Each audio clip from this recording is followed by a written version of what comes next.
Hey everybody, it's Jason Blaha here, and it's time for another reloading chat, so let's go ahead and get this started. Now, I read something yesterday, a little bit of a write-up, and I might link that write-up down below for you guys. Apparently yesterday, being the 1st of August, the new law came into place in Texas allowing handgun carry on college campuses in the state of Texas for people who are licensed concealed handgun holders. Now, for any confusion there, that doesn't mean just the Texas one. There are a lot of out-of-state ones that the state of Texas accepts, even as non-residents ones. So it doesn't mean they automatically have the Texas CHL, just throwing that out there. But it created quite a controversy, and again, you're going to have the leftists and the far left are going to jump up about this because universities these days are largely leftist indoctrination centers, at least in the liberal arts programs when you get away from the hard sciences and the engineering and the other things that really matter. The subjects of importance. And yeah, I know that's a little coy. Some people might not like that statement, but let's just be honest here. Most liberal arts degrees today are not worth the paper they're printed on, at least in terms of actually improving your life in any way or giving you a meaningful career. There are exceptions, obviously, but a large chunk of them really don't mean a great deal anymore. They're not particularly useful to us as a society, and you run up one hell of a bill obtaining them.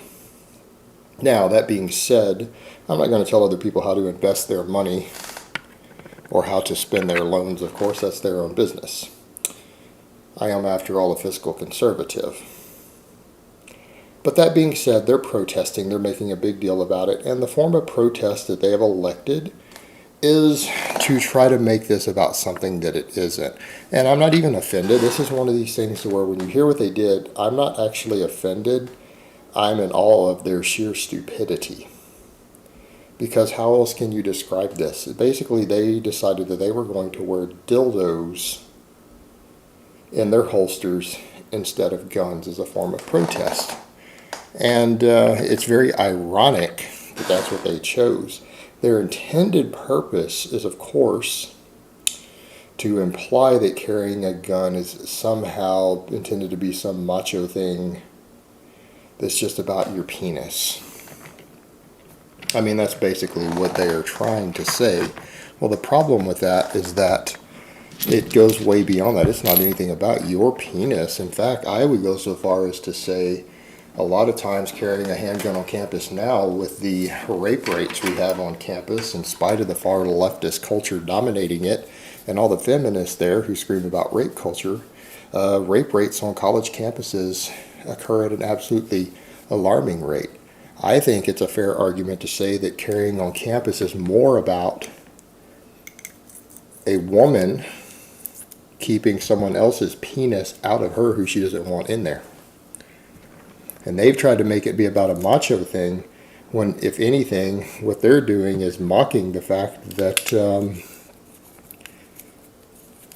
this is the most powerful rape prevention tool ever invented, the ability to carry a handgun. There is no single more powerful tool that has ever been created that can be carried or used in a social setting to prevent rape. And they want to try to make sexual jokes about it. In my opinion, I think that's sexually degrading to women. I think that is sexist. If you want my honest opinion on it. Guys, hold on. Normally I don't edit these. I need to adjust this light so this green screen looks a little better. You guys are not going to think I'm actually in a forest. And we can't have that. Got to create the illusion of reality. That's what the internet does. So that's really a problem, because this is really a really powerful tool to help prevent rapes, and it is a very powerful tool to prevent mass shootings on campus. Yet people want to turn it into some sort of sexist argument and make it to be something about a penis. And I don't find it offensive. I actually just think these people are literally morons who absolutely do not have any basic common sense, and they do not actually understand the point. They don't understand self-defense. I guess it's a foreign concept to them, and here's what I'm going to go so far as to say. any of these women who now have this dildo in their holster, well, congratulations, you just alerted every potential rapist on campus that you don't believe in guns and that you're not armed. You just flagged yourself as a target for any man who wants to go rape a woman on your campus. So congratulations. Smart move. And what do you think is going to stop a rapist if he comes after you? You pulling a handgun out of your holster or pulling a dildo out of your holster? Number two, given how sick these sort of men are, when he does get a hold of you, what do you think he's going to do with that thing?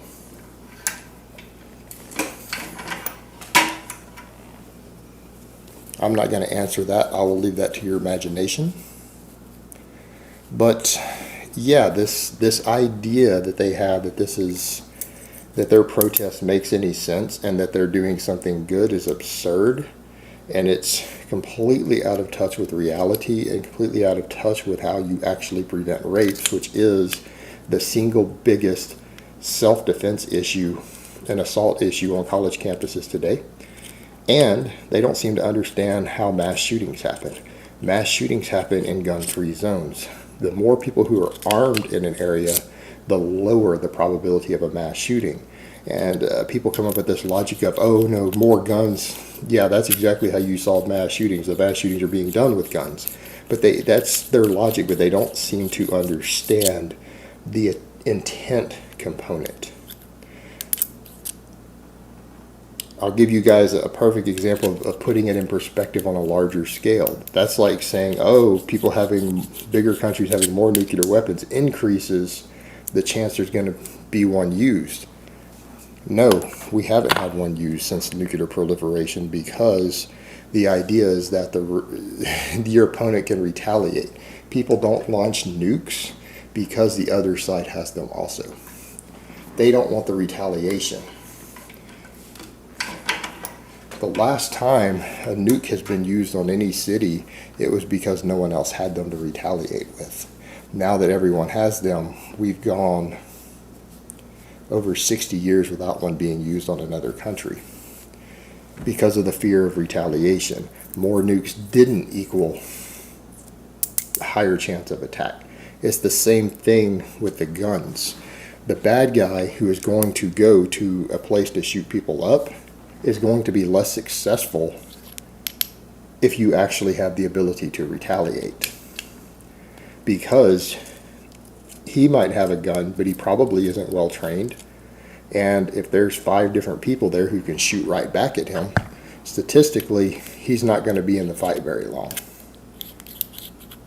In fact, he might only get a few shots off and might not even successfully kill anyone before he goes down. Whereas then when the same shooter walks into a completely unarmed crowd, you get what you see happened at Orlando. You get what happened with the Norwegian mass shooting where he hit a leftist place. All these people don't seem to grasp they're leftist areas that are complete gun-free zones. Whenever someone really gets pissed and decides to take them out, dozens of people die because they literally have no means of stopping it. And what did you see with the Norwegian setup? It's in a place where people couldn't even really they didn't have access to guns. They have stricter gun control than any politician in the United States has even seriously proposed. And it didn't even prevent that mass shooting. All it did was create a shooting gallery.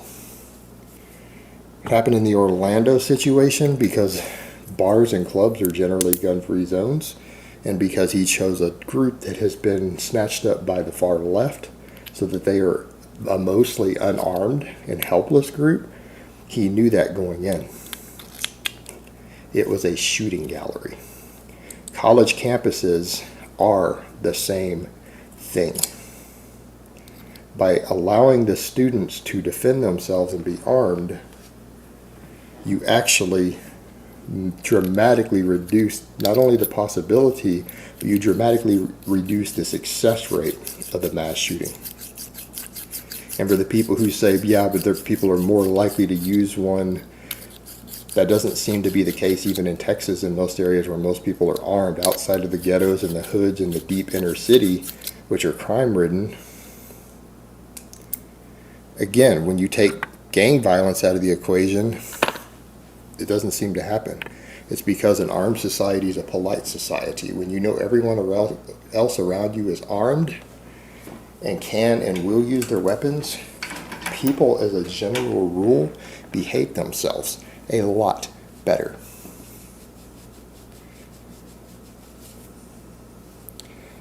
So it tends to be the exact opposite. So again, these people are trying to make this into something it is not. They're trying to make this something about a macho thing or a penis thing, or try to pretend like guns are a symbol for a penis and a masculine thing, when the truth is we should really maybe push it in the other direction and make them a feminine thing. You want to actually prevent rape and protect women who are, as a demographic, the most easily assaulted and most physically less able to defend themselves of any group in our society. If we make guns a more feminine thing, maybe we make more pink ones. Maybe we could end some real problems by, if we stop identifying firearms as being a macho thing. Maybe that would help. All right, guys, but that's really all I have to say on that today. I hope it's been informative, and I will talk to you guys next time.